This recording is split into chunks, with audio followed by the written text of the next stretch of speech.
ನನ್ನ ಪ್ರೀತಿಯ ಕೇಳುಗರೆ, ನಂಬಿಕೆ, ಸಂಸ್ಕೃತಿ ಮತ್ತು ಆಳವಾದ ಬೇರೂರಿರುವ ಸಂಪ್ರದಾಯದ ಪ್ರಯಾಣಕ್ಕೆ ನಿಮಗೆ ಸ್ವಾಗತ. ಹಬ್ಬಗಳಲ್ಲಿ ವಿಶೇಷವಾಗಿ ಆಚರಣೆ ಮಾಡೋ ಇನ್ನೊಂದು ಹಬ್ಬ ಅಂದರೆ ಅದು ಗೌರಿ ಹಬ್ಬ. ಮನೆಯ ಎಲ್ಲ ಹೆಣ್ಣು ಮಕ್ಕಳು ಹೊಸ ಬಟ್ಟೆ ಹಾಕೊಂಡು ಮನೆ ಮುಂದೆ ಬಣ್ಣ ಬಣ್ಣದ ರಂಗೋಲಿಯನ್ನು ಹಾಕಿ ಮನೆಯಲ್ಲಿ ರುಚಿ ರುಚಿಯಾದ ತಿಂಡಿ ತಿನಿಸುಗಳನ್ನು ಮಾಡಿ ಭಕ್ತಿಯಿಂದ ದೇವರಿಗೆ ಪೂಜೆಯನ್ನು ಮಾಡ್ತಾರೆ. ಇದು ಹೆಣ್ಣು ಮಕ್ಕಳ ಹಬ್ಬ ಅಂತಾನೆ ಫೇಮಸ್ ಆಗಿದೆ. ಹಾಗಾದ್ರೆ ಈ ಹಬ್ಬ ಯಾಕೆ ಮಾಡೋದು, ಹೇಗೆ ಶುರು ಆಯಿತು, ಯಾರು ಈ ಹಬ್ಬದ ಆಚರಣೆ ಮಾಡ್ತಾರೆ, ಈ ಎಲ್ಲ ವಿಷಯಗಳನ್ನ ತಿಳ್ಕೊಳ್ಳೋಕೆ ನೀವು ರೆಡಿನಾ? ಹಾಗಾದ್ರೆ ಶುರು ಮಾಡೋಣ. ಗೌರಿ ಯಾರು ಅನ್ನೋ ಮುಖ್ಯವಾದ ವಿಷಯದಿಂದ ಶುರು ಮಾಡೋಣ. ಗೌರಿ ಅಂದ್ರೆ ಅವರು ಶಿವನ ಪತ್ನಿ ಮತ್ತೆ ಗಣೇಶನ ತಾಯಿ. ಪಾರ್ವತಿಯ ಇನ್ನೊಂದು ಹೆಸರೇ ಗೌರಿ ಅಂತ. ಗೌರಿ ಅಂದ್ರೆ ಸುಂದರಿ, ಶುದ್ಧ ಅಥವಾ ಅದ್ಭುತ ಅಂತ ಅರ್ಥ. ಹಿಂದೂ ಸಂಪ್ರದಾಯಗಳಲ್ಲಿ ವಿಶೇಷವಾಗಿ ಶಕ್ತಿಯನ್ನ ಆರಾಧನೆ ಮಾಡುವಾಗ ಗೌರಿಯನ್ನ ಆದಿಶಕ್ತಿ ಅಂತ ಪೂಜೆ ಮಾಡ್ತಾರೆ. ಹಾಗೆ ಗೌರಿಯನ್ನ ಆದರ್ಶ ಸ್ತ್ರೀ ಶಕ್ತಿಯನ್ನಾಗಿ ಕೂಡ ಆರಾಧನೆ ಮಾಡ್ತಾರೆ. ಇವಳು ಸಮತೋಲನ ಮತ್ತೆ ಸೌಂದರ್ಯವನ್ನ ತರುವ ದೈವ ಶಕ್ತಿ, ಪೋಷಿಸೋ ತಾಯಿ, ಶ್ರದ್ಧಾಭರಿತ ಪತ್ನಿ ಮತ್ತು ಉಗ್ರ ರಕ್ಷಕಿ ಅಂತ ಕರೀತಾರೆ. ಗೌರಿ ಹಬ್ಬ ಅನ್ನೋದು ಈ ಎಲ್ಲ ಆಯಾಮಗಳನ್ನ ಒಟ್ಟಿಗೆ ಹೆಣೆಯೋ ಹಬ್ಬ ಆಗಿದೆ. ಈ ಹಬ್ಬವನ್ನ ಹೆಚ್ಚಾಗಿ ಕರ್ನಾಟಕ, ಆಂಧ್ರ ಪ್ರದೇಶ, ತಮಿಳುನಾಡು, ಮಹಾರಾಷ್ಟ್ರ, ತೆಲಂಗಾಣ ಪ್ರದೇಶಗಳಲ್ಲಿ ಆಚರಣೆ ಮಾಡ್ತಾರೆ. ಈ ಪ್ರದೇಶಗಳಲ್ಲಿ ಗೌರಿ ಹಬ್ಬದ ಬಗ್ಗೆ ವಿಭಿನ್ನವಾದ ಕಥೆಗಳು ಇದೆ. ಅದರಲ್ಲಿ 3 ಕಥೆಗಳು ಅತಿ ಹೆಚ್ಚು ಕೇಳಿಬಂದಿದೆ. ಆ ಕಥೆಗಳನ್ನ ನಾನು ನಿಮಗೆ ಹೇಳ್ತೇನೆ. ಮೊದಲನೆಯದು ಗಜಾಸುರನ ಕಥೆ. ಒಂದು ಕಾಲದಲ್ಲಿ ಗಜಾಸುರ ಅಂತ ಶಕ್ತಿಶಾಲಿ ರಾಕ್ಷಸ ದೇವರುಗಳಿಂದ ವರವನ್ನ ಪಡಿತಾನೆ.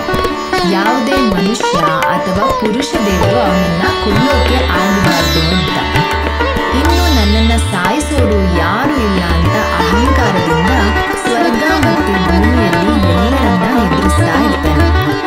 ಋಷಿಗಳೆಲ್ಲ ಅವನನ್ನ ಬೇಡ್ಕೊಂಡು ಅವನು ಕೇಳಲೇ ಇಲ್ಲ.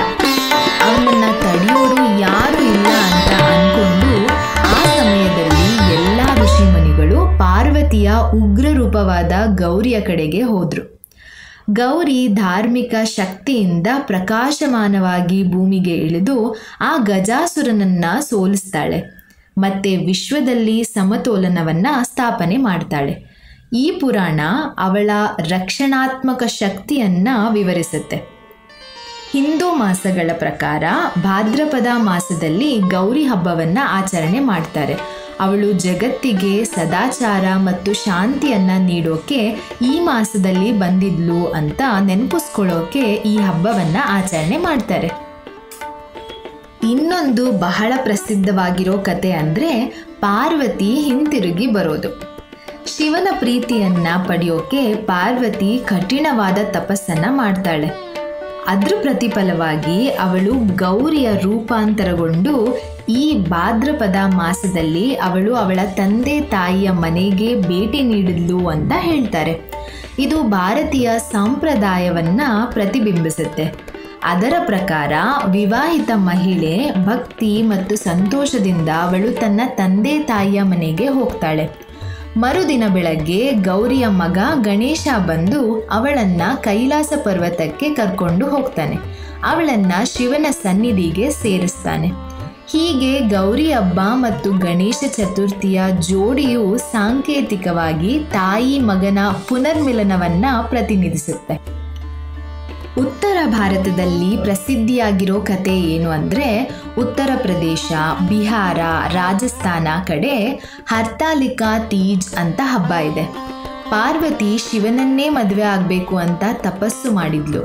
ಅವಳಿಗೆ ಇಷ್ಟ ಇಲ್ಲದೆ ಇರೋ ಮದುವೆಯಿಂದ ಕಾಪಾಡೋಕ್ಕೋಸ್ಕರ ಅವಳ ಸ್ನೇಹಿತರು ಅವಳನ್ನು ಅಪಹರಣ ಮಾಡ್ತಾರೆ. ಗೌರಿ ಶಿವನನ್ನು ಬಿಟ್ಟು ಬೇರೆ ಯಾರನ್ನೂ ಮದುವೆ ಆಗಲ್ಲ ಅಂತ ಪ್ರಮಾಣ ಮಾಡ್ತಾಳೆ. ಅವಳ ಭಕ್ತಿಗೆ ಮೆಚ್ಚಿ ಶಿವ ಧರೆಗಿಳಿದು ಅವಳನ್ನು ಮದುವೆ ಆಗ್ತಾನೆ. ಇಲ್ಲಿ ಕತೆ ವಿಭಿನ್ನವಾಗಿದ್ರೂ ಈ ಕಥೆಯು ಕೂಡ ಸ್ತ್ರೀ ಭಕ್ತಿ ಮತ್ತು ಪರಿಶ್ರಮದ ಆಧ್ಯಾತ್ಮಿಕ ಶಕ್ತಿ ರೂಪಾಂತರ ಆಗಿರೋ ಗೌರಿ ಬಗ್ಗೆ ಹೇಳುತ್ತೆ. ಹಾಗಾದರೆ ಈ ಹಬ್ಬ ಯಾವಾಗ ಪ್ರಾರಂಭ ಆಯಿತು? ಒಂದು ರೀತಿಯಲ್ಲಿ ಇದು ನಿರ್ದಿಷ್ಟ ದಿನಾಂಕದೊಂದಿಗೆ ಶುರುವಾಗಿಲ್ಲ. ಪುರಾಣ ಮತ್ತು ಸಂಪ್ರದಾಯದಲ್ಲಿ ಶುರುವಾಯಿತು. ಪಾರ್ವತಿಯ ರೂಪಗಳನ್ನು ಸೇರಿದಂತೆ ದೇವಿ ಆರಾಧನೆಗಳು ಸಾವಿರಾರು ವರ್ಷಗಳಿಂದ ನಡೀತಾನೇ ಇದೆ.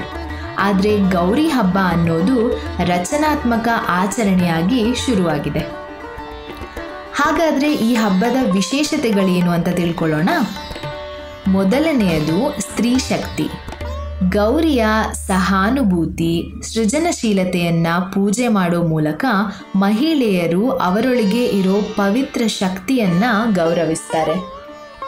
ವಿವಾಹಿತ ಮಹಿಳೆಯರು ಸಾಂಪ್ರದಾಯಿಕವಾಗಿ ತಮ್ಮ ಗಂಡನ ಯೋಗಕ್ಷೇಮ ಮತ್ತು ಸಂತೋಷದ ಕುಟುಂಬ ಜೀವನಕ್ಕಾಗಿ ಪ್ರಾರ್ಥನೆಯನ್ನು ಮಾಡ್ತಾರೆ.